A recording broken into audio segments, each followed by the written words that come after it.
obviously there is a strain of this coronavirus, because there are many coronaviruses, which appears to be different. If you look in terms of the danger is to a certain section of society. Mainstream doctors, I watched an interview with one in America only 2 or 3 days ago, and they're saying, well, just to put into context, 80% of people that are diagnosed with coronavirus have, and this is his quote, very mild symptoms.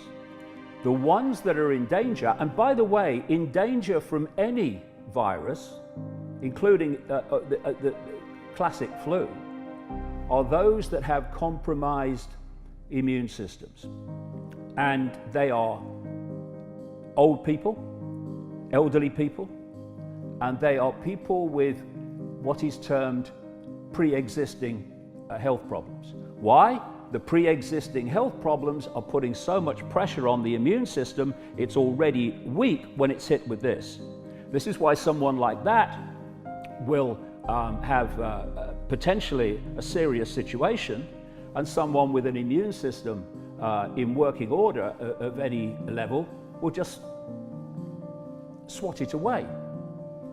And another point, you know, have we not learned yet to take what the authorities tell us with a pinch of salt until it's proved otherwise? There was a lady called Dr. Deborah Blix. She's the White House coronavirus coordinator. She said in a press conference 2 days ago that 96% plus of those who have been tested for coronavirus in South Korea were negative. And she said, and our testing results in America show about the same. And so when you are in a massive way, you are diagnosing on the basis of symptoms. How the hell do you know they've got this coronavirus strain and not something else? Me and my son, Gareth, well before Christmas, both went down, we're very, very rarely ill, that's why we remember it. We both went down with this illness. And now, as I read the symptoms of this coronavirus strain, we had word for word, point by point, every single symptom. And that means one of two things. It means either this coronavirus strain was going around in Britain then, before it had even emerged out of China, or, far more likely, we got something else with exactly the same symptoms. So I would hold back on believing the figures. I question any figures coming out of mainstream authority. I've been investigating the mainstream everything for 30 years.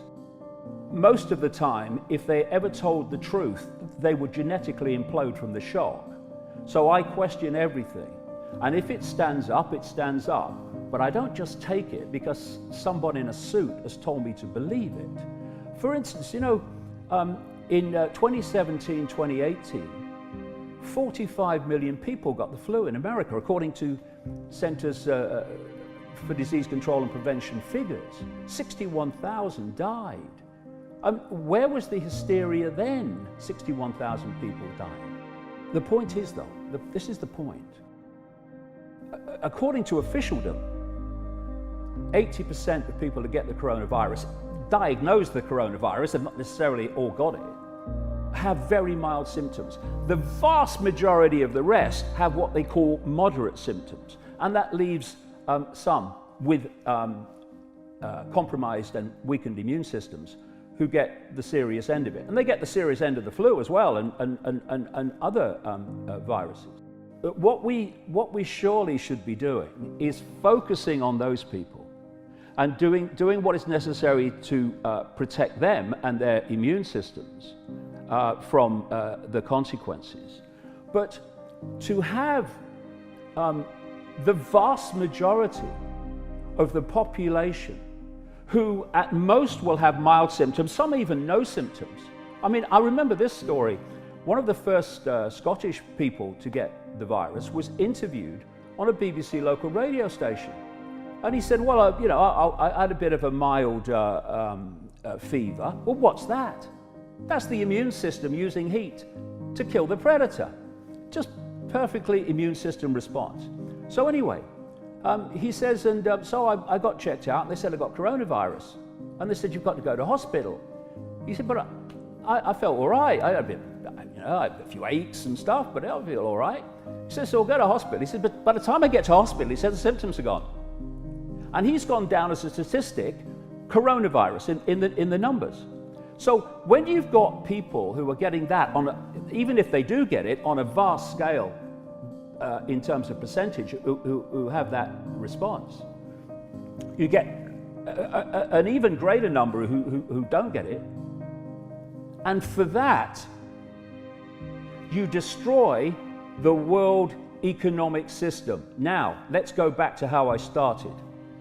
One of the things I've been pointing out as a problem reaction solution that was coming to transform human society, including, by the way, one of the things I said was coming in my earlier books was a pandemic, because of all the boxes it ticks. But what I've been saying for the best part of 30 years is they are planning an enormous economic crash. And I've been saying it even more since 2008, because 2008 seemed to be a nightmare. The point I'm making is what they want is something that would make 2008 look like, a Sunday school tea party. And so this coronavirus hysteria gives the excuse to do what they're doing, and the outcome and the consequences of what they're doing is to dismantle the world economic system.